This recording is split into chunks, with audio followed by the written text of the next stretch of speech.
Je commandais la zone 51. Oui, j'y ai travaillé. C'est la base militaire secrète la plus célèbre du monde. On a accepté les conditions. Taisez-vous.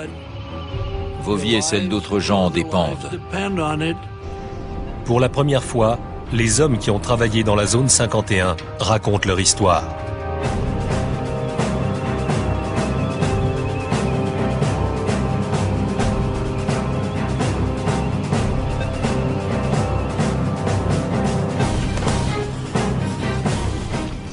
Il y a eu beaucoup de désinformation, mais elle a été alimentée par la curiosité naturelle des gens. Quand on ne sait pas ce qui se passe, on a envie de le découvrir.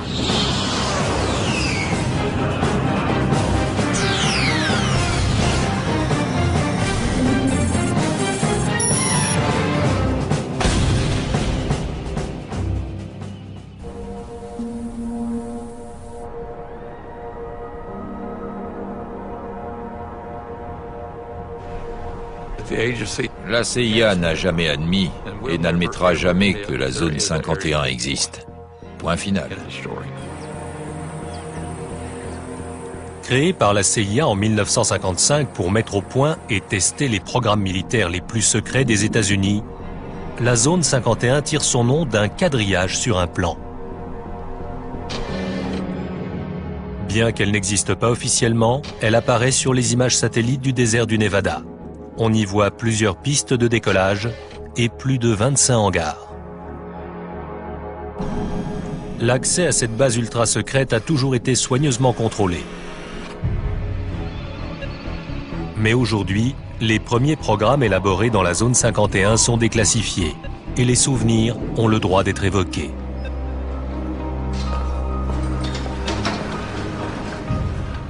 C'était une vraie guerre froide.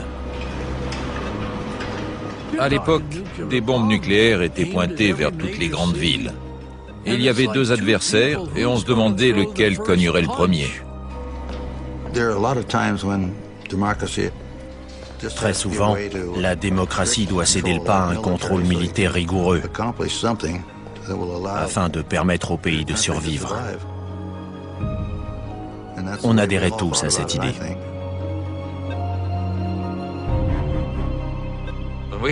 Dans les réunions, on avait le droit d'avoir ni papier ni crayon.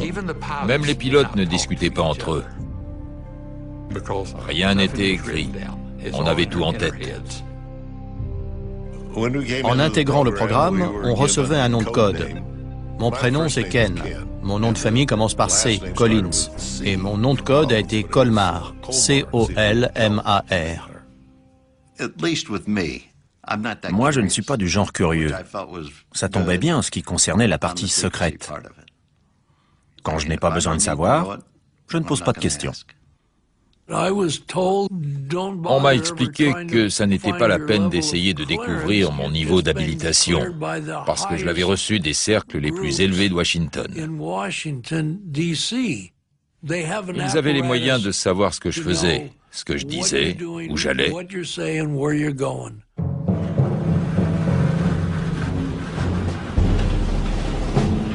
La base est construite autour d'un lac asséché, Groom Lake, un endroit qui offre des avantages évidents. On avait besoin d'un endroit pour atterrir en provenant de n'importe quelle direction, selon le sens du vent. Et comme le lac était rond, il convenait parfaitement. En plus, il était abrité par le relief accidenté des alentours, donc il n'était pas très visible. Lisse comme du verre. C'était incroyable. Je roulais dessus à toute vitesse avec la voiture de l'état-major sans qu'elle cahote. C'était magnifique. Groom Lake était rudimentaire. On vivait dans quelques caravanes.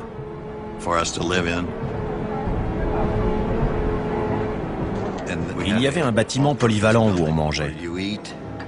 Et il n'y avait ni télévision, ni radio. Il n'y avait pas de femmes. Il y en a eu une qui appartenait au service financier de la CIA et qui a passé une nuit sur la base. C'est la seule dont j'ai entendu parler. Paradise Ranch a été le premier nom donné à cet endroit.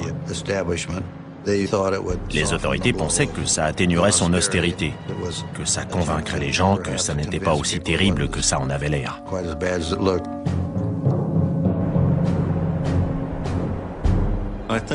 Son charme tenait au fait qu'on n'y allait que pour travailler. Ceux qui n'avaient rien à y faire n'y étaient pas envoyés. Et ils n'en avaient d'ailleurs sûrement pas envie, parce que ça n'était pas le coin idéal pour des vacances. C'était une affectation dure. La CIA a besoin d'hommes d'une trempe particulière. On faisait un filtrage pour avoir des soldats discrets.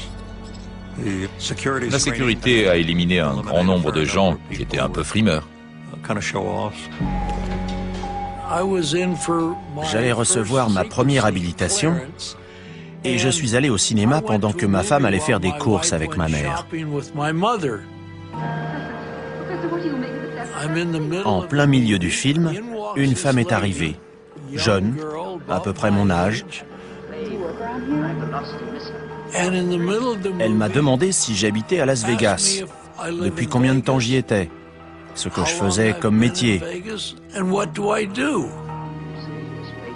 Mais mes réponses ne lui ont pas plu, et au bout d'une demi-heure, elle est partie. Souvent, je me suis demandé depuis combien de temps elle me suivait, même si elle me suivait. Ou si c'était juste une fille de Las Vegas à la recherche d'un micheton. Je ne le saurais jamais.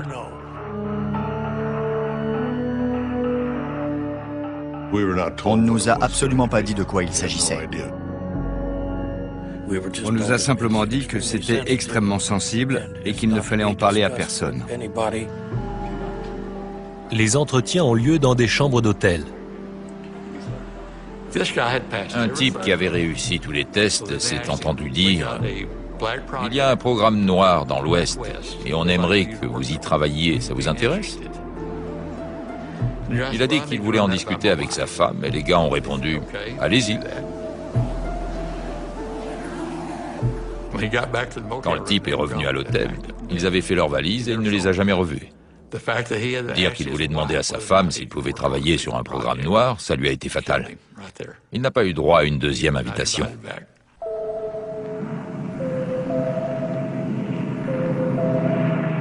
La zone 51 est créée pour un programme classé top secret. Nom de code, Aquaton. En 1955, des membres de la CIA, de l'US Air Force, l'armée de l'air américaine, et d'un département secret de l'avionneur Lockheed commencent à travailler à Paradise Ranch.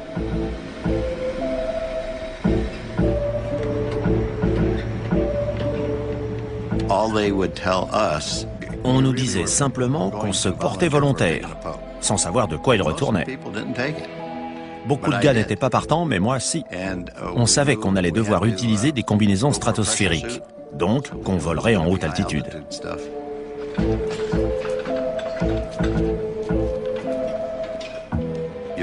Sans pressurisation, au-delà de 50 000 pieds, le sang se met à bouillir. En cas de dépressurisation, si le moteur tombe en rade au-delà de 50 000 pieds, la combinaison vous sauve la vie. Une entreprise de Boston a été choisie pour fabriquer les combinaisons. Elles devaient être faites sur mesure, très près du corps.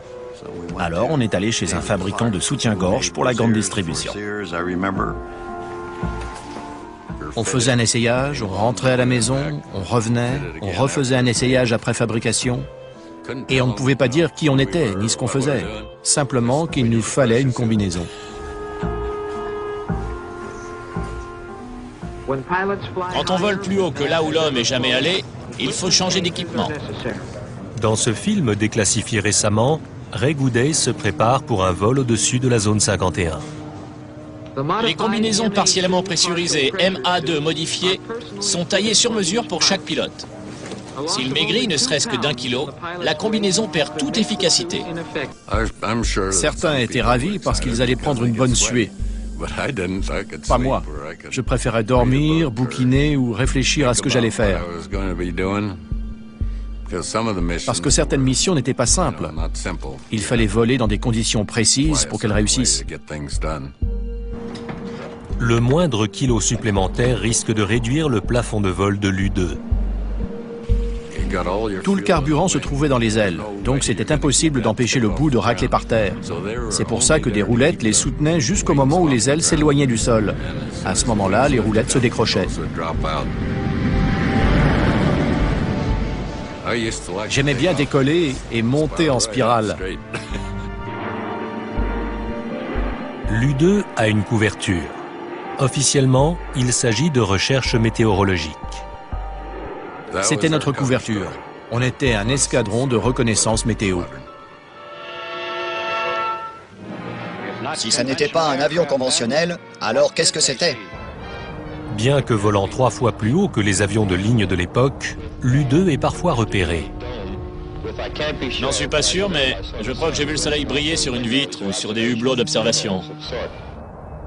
Au milieu des années 1950, au moment où la guerre froide et la passion des Américains pour les ovnis battent leur plein, Je crois que ça venait de l'espace, mais que c'était amical. les avions argentés sèment parfois la confusion. Ils étaient en aluminium pur et ils avaient l'allure d'une étoile brillante au firmament. Les pilotes ont ordre de tout nier, même auprès des contrôleurs aériens. Des histoires couraient au sujet de trucs qui volaient en altitude. Les contrôleurs appelaient, mais en vain. Ils ne recevaient que des explications évasives. Je rasais la frontière canadienne quand un contrôleur m'a interrogé sur mon altitude. Ses renseignements étaient très précis, mais je lui ai répondu « Non, faites réviser votre matériel. Ce n'est pas mon altitude. » En 1957, ces vols officieux sont à l'origine de la moitié des observations de soi-disant ovnis. Mais ça n'est rien comparé à ce qui s'annonce.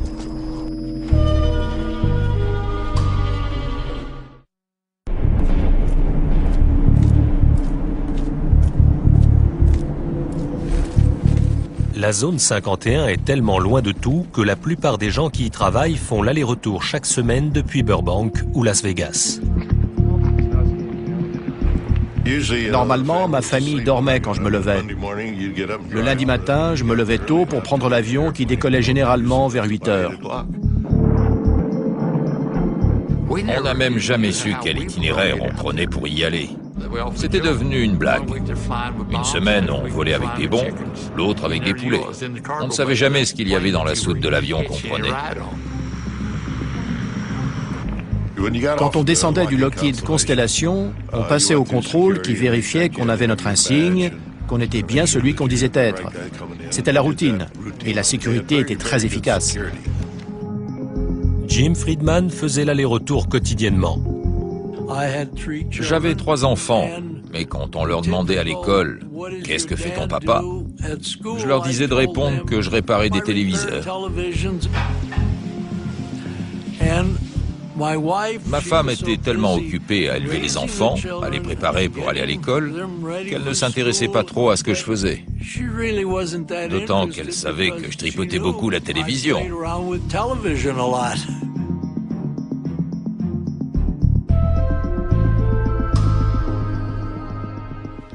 C'était bien, on a eu une belle vie. Même si parfois il ne rentrait pas à la maison pendant une semaine. Par contre, il téléphonait et je disais aux enfants que leur père faisait des heures supplémentaires. Ma fille surtout me demandait où était son papa et je répondais qu'il faisait des heures sup. Moi non plus, je ne savais pas ce qu'il faisait. C'était une routine quotidienne étrange. Quand je rentrais le soir et que ma femme me demandait comment s'était passée la journée, je répondais sans me mouiller. Pas mal, j'ai réparé quelques télés. Évidemment, je ne pouvais pas lui dire « Oh chérie, on vient de réduire la surface équivalent radar de l'avion le plus secret du monde à la taille d'un derrière de moucheron. » Bah voyons. Bon, qu'est-ce que tu as fait aujourd'hui? Rien. Impossible d'en parler. Faisons face sans paniquer à la réalité de notre époque, au fait que des bombes atomiques puissent tomber sur nos villes.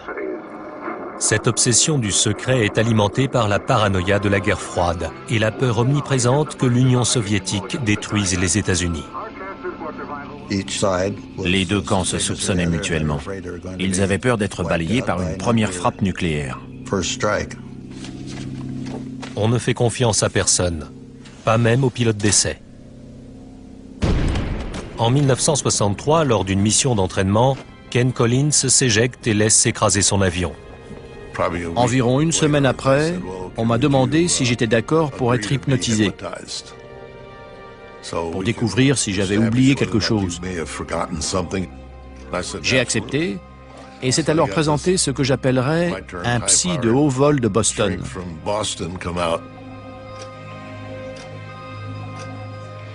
Il n'a pas réussi à m'hypnotiser. Il était assis face à moi, on discutait, je ne bougeais pas, mais ça n'a pas marché.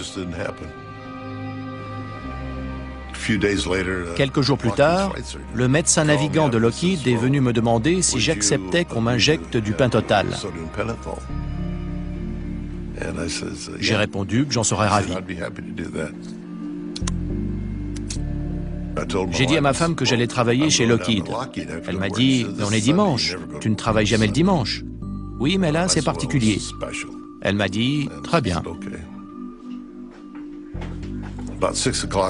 Vers 18 h, des gars m'ont ramené chez moi et le pentotal me faisait encore de l'effet. Ils m'ont fait asseoir sur un fauteuil dans le salon. Ils ont dit au revoir et ils sont partis. C'est tout ce qu'ils ont dit. Ils n'ont pas adressé un mot à ma femme. Ils lui ont juste donné les clés de la voiture. Elle était en colère parce qu'elle croyait que j'étais allé picoler avec eux. En fin de compte, la conclusion a été que tout ce que j'avais raconté correspondait à ce qui s'était passé. Lorsqu'une bombe de ce genre explose au sol ou juste au-dessus, le gouvernement américain, qui travaille à toute vitesse pour mettre au point des armes toujours plus puissantes, a choisi d'installer sa base secrète à côté de son centre d'essai nucléaire. Mettez vos lunettes. C'était en plein milieu du terrain d'essai nucléaire du Nevada.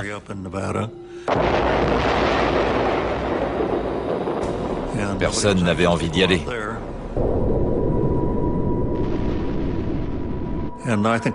Cette discrétion était capitale pour accomplir ce travail dans le plus grand secret. Mais comme plus de 450 explosions nucléaires ont lieu entre 1955 et 1968, l'endroit présente quelques défauts.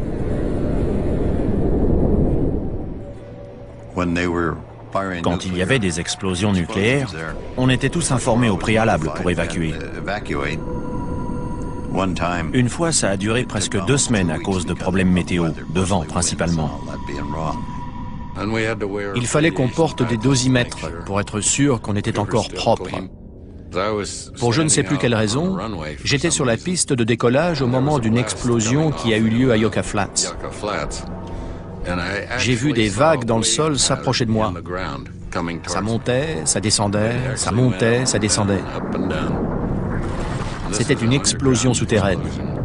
C'était incroyable de voir ces grands cercles de terrain s'enfoncer.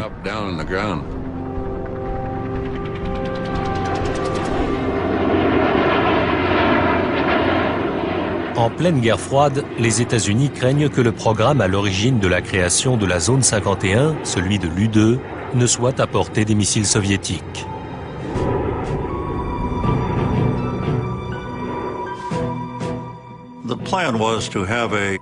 L'objectif, c'était de mettre au point un avion habité pour succéder à l'U-2, qui devait être bien moins vulnérable et bien plus performant. Très peu de gens à la CIA étaient au courant.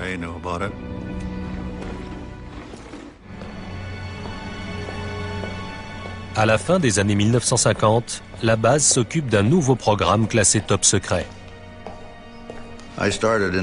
En 1958, j'ai commencé à travailler sur l'Oxcart.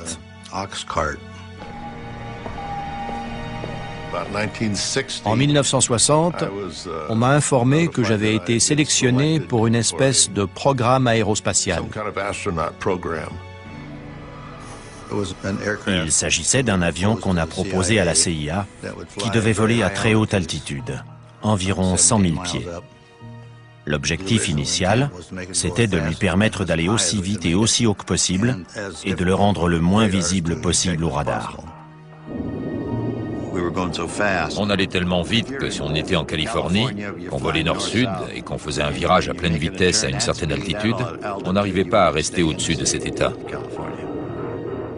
L'avion volait si vite qu'il nous déportait. En pleine guerre froide, les renseignements sont aussi importants que l'armement. Et l'Oxcart est conçu pour être l'espion par excellence. Premier avion furtif de l'histoire, il vole assez vite et assez haut pour prendre de vitesse les missiles. Des milliers de personnes planchent sur sa conception dans les installations de l'avionneur Lockheed à Burbank, en Californie.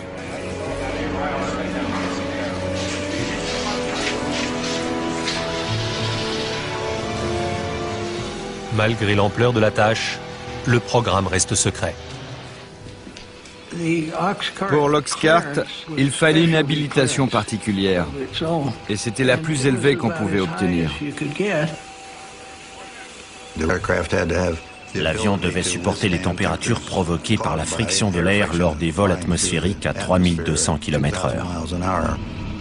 L'Oxcart était à 93% en titane, un matériau jamais utilisé pour un avion.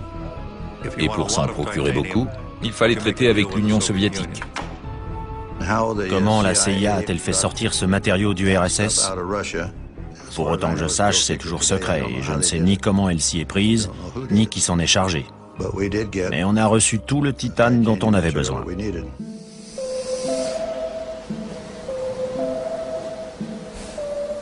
Une fois prêt, le prototype doit être acheminé de la chaîne d'assemblage californienne à la zone 51.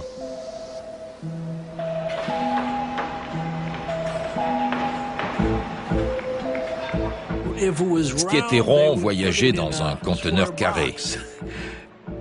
Et ce qui était carré voyageait dans un conteneur rond. Il était trop long, ses ailes étaient trop larges, donc des tronçons ont été détachés et transportés de Burbank à Groom Lake. Comme on n'avait pas envie d'envoyer un convoi exceptionnel très large sur une route fréquentée, on faisait ça en toute discrétion, quand il n'y avait personne. Ça nécessitait de collaborer avec les polices de la route de Californie, du Nevada, la CIA et je ne sais combien d'autres organismes. Et la voie devait être dégagée. Il a fallu couper des arbres et niveler la terre des accotements pour que les conteneurs puissent passer.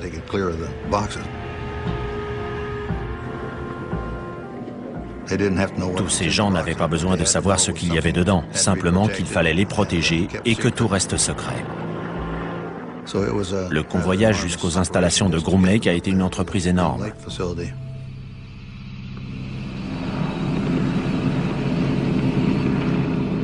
Ken Collins est un des premiers pilotes à découvrir l'Oxcart à la zone 51.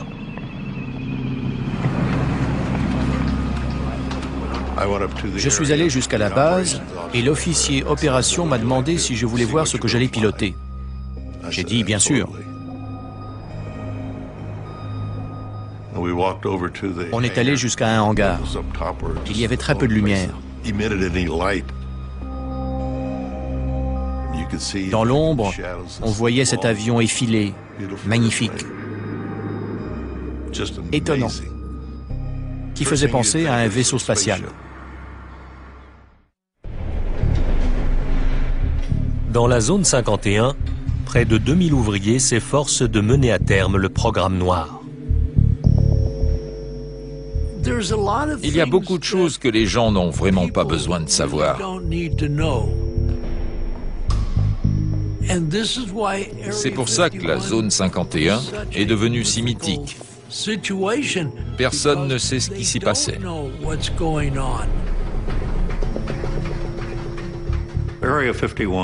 La zone 51 n'avait qu'un but, mettre au point l'Oxcart pour qu'il intervienne à l'étranger.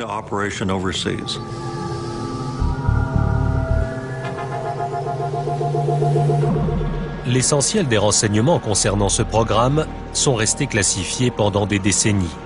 Et on connaît mieux son célèbre successeur, l'emblématique SR-71 Blackbird. Mais aujourd'hui, on commence à en savoir un peu plus sur l'Oxcart.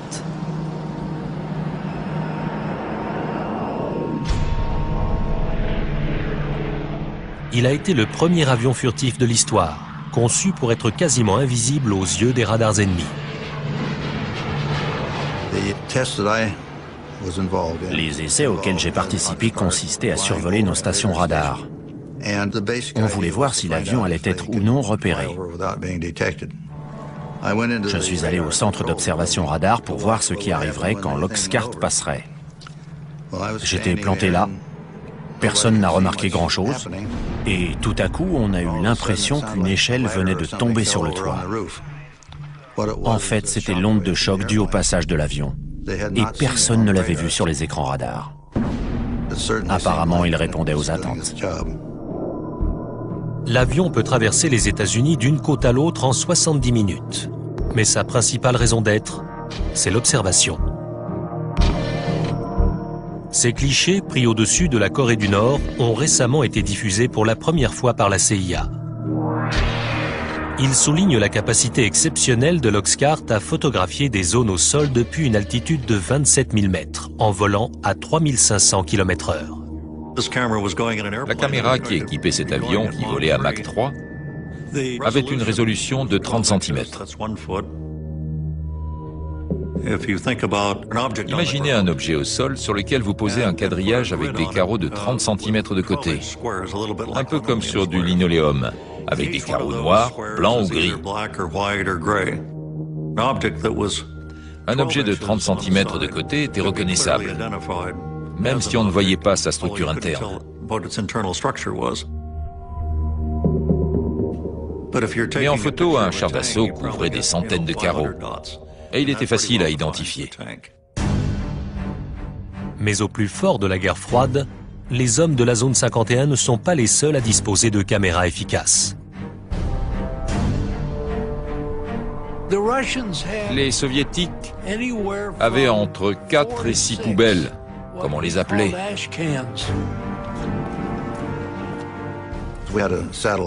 On avait un système de surveillance qui nous alertait des heures de passage de ces satellites. Au moment où ils approchaient de la zone 51, on arrêtait tout.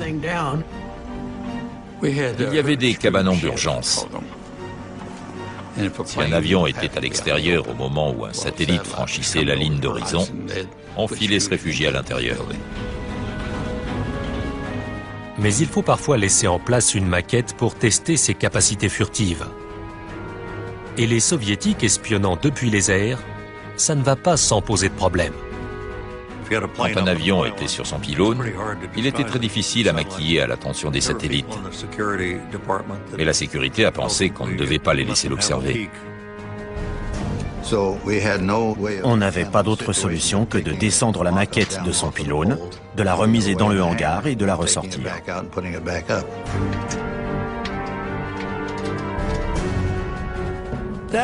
Ça rendait la tâche très difficile. On commençait à travailler sur l'avion, puis il fallait le rentrer rapidement dans le hangar.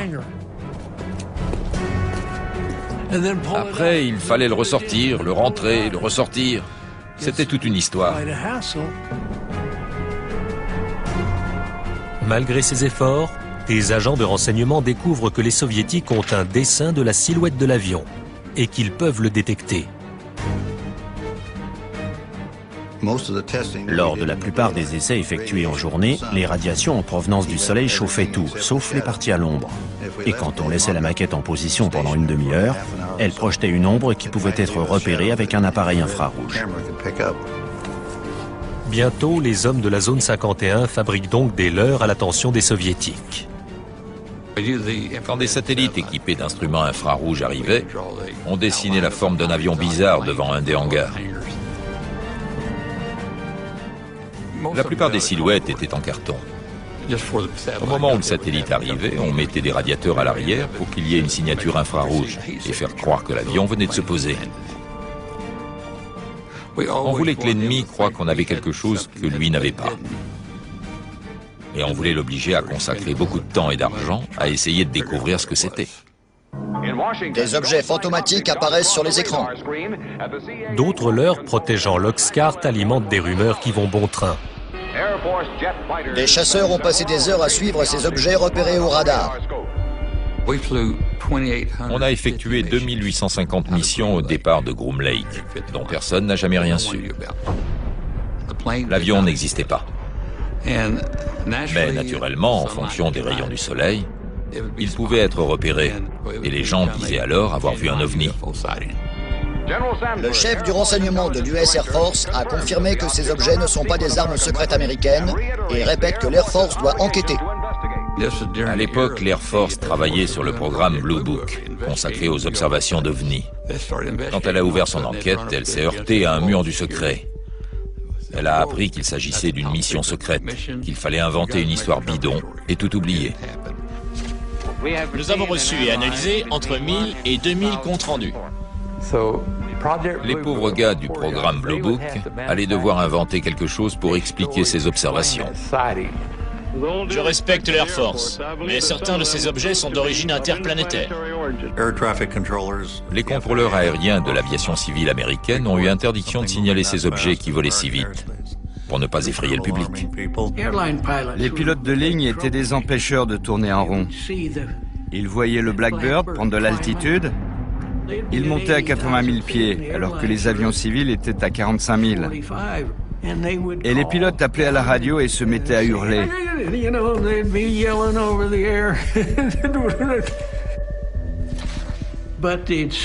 Mais ils le repéraient. Et les passagers le repéraient aussi. Donc le FBI allait les trouver là où ils avaient atterri. Et on leur faisait signer une déclaration les obligeant à ne pas révéler ce qu'ils avaient vu. Mais quand les événements tournent au drame à la zone 51,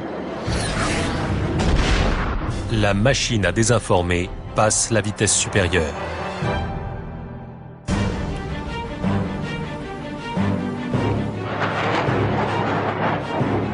Ce n'est que des dizaines d'années plus tard qu'une mésaventure est finalement révélée. On faisait un essai moteur à basse altitude et à vitesse subsonique, parce qu'on avait du mal à accélérer jusqu'à Mach 3. J'ai pris la direction du nord depuis la zone 51, je suis monté à 25 000 pieds, je suis reparti vers le sud, j'ai rencontré un peu de mauvais temps, et quelque chose n'allait pas. Je perdais de la vitesse, mais l'avion ne le signalait pas. Très vite, le nez s'est levé, l'avion est monté, il s'est retourné et il a commencé à partir en vrille. C'était fichu. Je me suis éjecté et je suis parti vers le bas, puisque je volais à l'envers. Ken a pris la bonne décision. Mais sur le moment, ça me faisait vraiment mal de m'éjecter d'un aussi bon avion.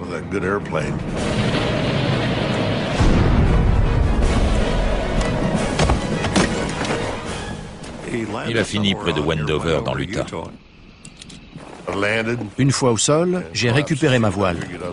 Je me doutais que j'en aurais besoin. J'allais devoir passer la nuit dehors et elle me servirait de sac de couchage.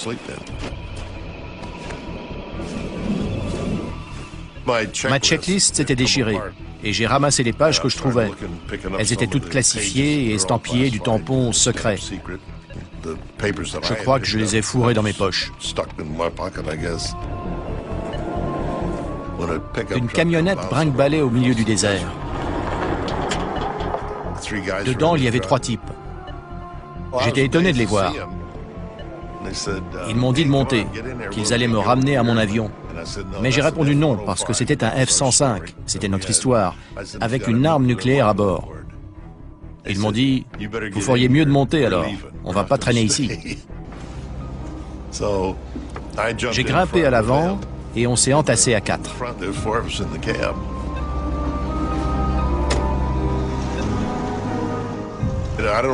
Je ne sais pas où il serait allé en cas d'explosion. Vu Vu la distance, ça n'aurait rien changé. Après la mise en garde et le pieux mensonge de Collins, il n'avait sûrement pas envie d'aller voir de près.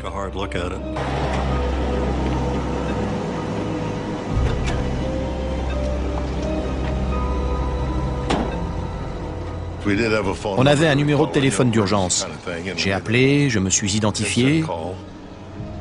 C'était tout ce que mon interlocuteur avait besoin de savoir. Et j'ai dit où j'étais.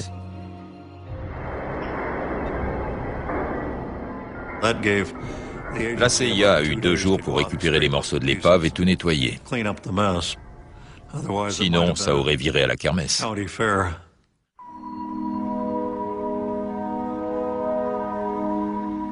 C'est la première fois que des photos montrant les efforts entrepris pour assainir l'endroit sont dévoilées.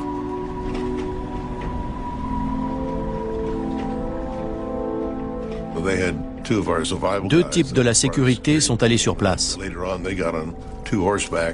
Ils ont sillonné tout le coin à cheval pour vérifier que rien de classifié n'avait été oublié. Entre la version officielle et l'isolement du lieu de l'accident, le nettoyage permet de garder secret l'emplacement du crash. Ça a été décrit comme un accident de F-105. Des avions s'écrasent tout le temps à proximité des bases aériennes. Et l'histoire a été oubliée. Une cinquantaine d'années plus tard, l'historien Peter Merlin a découvert le lieu de l'accident que le gouvernement a essayé de faire oublier. On arrive au champ de débris. Dans le cadre du nettoyage des lieux, les gros morceaux ont été découpés au chalumeau et rapatriés à la zone 51 par avion cargo. L'historien a fouillé le désert en s'appuyant sur des documents déclassifiés. Voici une note de service secrète de la CIA. Toutes les traces de 123 ont été transportées depuis le lieu de l'accident. Mais il reste toujours quelque chose sur le lieu d'un accident. Cette pièce faisait partie de l'aile. A, c'est pour A12, W pour L et 667, c'est le numéro de dessin. Celle-ci vient du poste de pilotage et elle porte le cachet d'inspection. Voilà le cratère laissé par l'impact. Il y a du titane partout. En voilà un gros morceau. Il est épais. Ici, l'arrière du fuselage a percuté le sol. Et de chaque côté, on voit les trous creusés par les moteurs. Il y en a un ici. Je suis au milieu. On observerait la même chose aujourd'hui si un des avions secrets de la zone 51 s'écrasait. Les mêmes mesures de sécurité seraient certainement prises et on nous servirait une histoire bidon.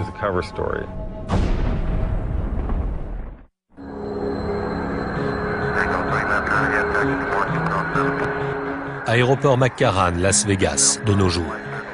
Un hangar privé pour avions banalisés.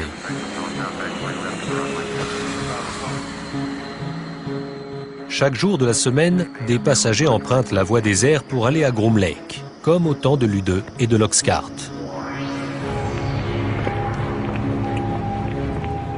Depuis cette époque, la zone 51 est devenue le siège permanent des programmes noirs. Si on reprend toutes les archives, on constate qu'il n'y a jamais eu de vol à Groom Lake. Il ne faut pas se fier aux apparences.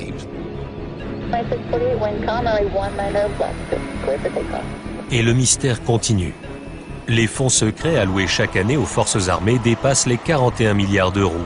De toute l'histoire des États-Unis, ils n'ont jamais été aussi élevés. Même ceux qui jadis ont tant sacrifié pour la zone 51 ignorent tout de ce qui s'y trame aujourd'hui. J'aimerais bien savoir ce qu'on y fait, mais je l'ignore. J'ai même entendu dire que la zone 51 était un leurre pour cacher des endroits encore plus secrets. Je ne sais pas, je ne peux pas le confirmer.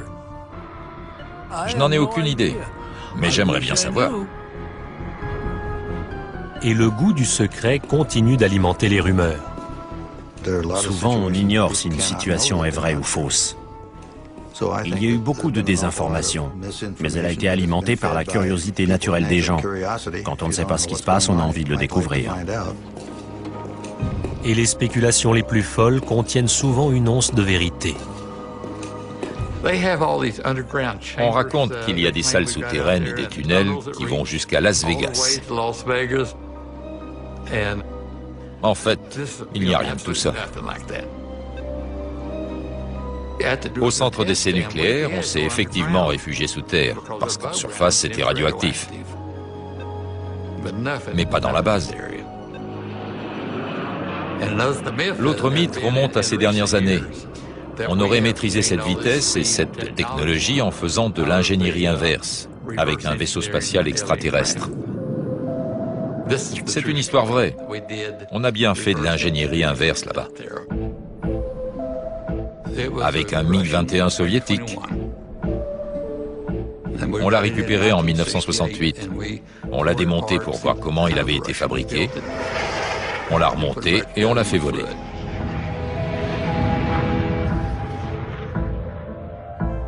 Même la théorie du complot qui prétend que l'alunissage a été tourné dans la zone 51 repose sur quelques faits avérés. Au centre d'essais nucléaires, on a testé la Jeep lunaire qui a été envoyée sur la Lune, tous les équipements de vie. Les astronautes sont venus s'entraîner sur les cratères laissés par les bombes atomiques. C'est sûrement de là que viennent toutes ces histoires.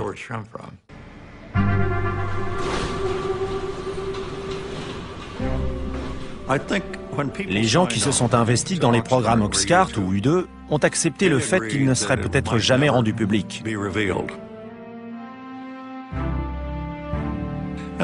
Pour eux, c'était une espèce de secret de famille, et ils étaient prêts à l'emporter dans leur tombe. Ça a été un grand honneur pour moi d'accomplir ce travail, parce que ça veut dire qu'on m'a vraiment fait confiance, alors que je n'étais qu'un gamin de la campagne. On a fait confiance à des gens comme moi qui ont travaillé là-bas.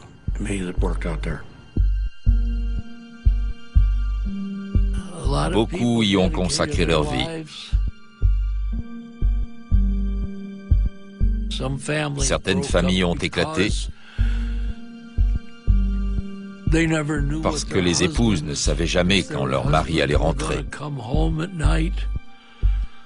Ce n'était pas un boulot comme un autre. On nous a donné des tâches à faire, on y croyait, et on a fait du mieux possible. Et ça s'est bien terminé. Mais lorsqu'on aborde ce qui s'est passé dans la zone 51, la seule chose dont on soit sûr, c'est qu'on ne saura jamais tout. Je ne vous ai dit que 5% de ce qui s'est passé. Je n'ai raconté qu'une partie de l'histoire. Je dois être honnête.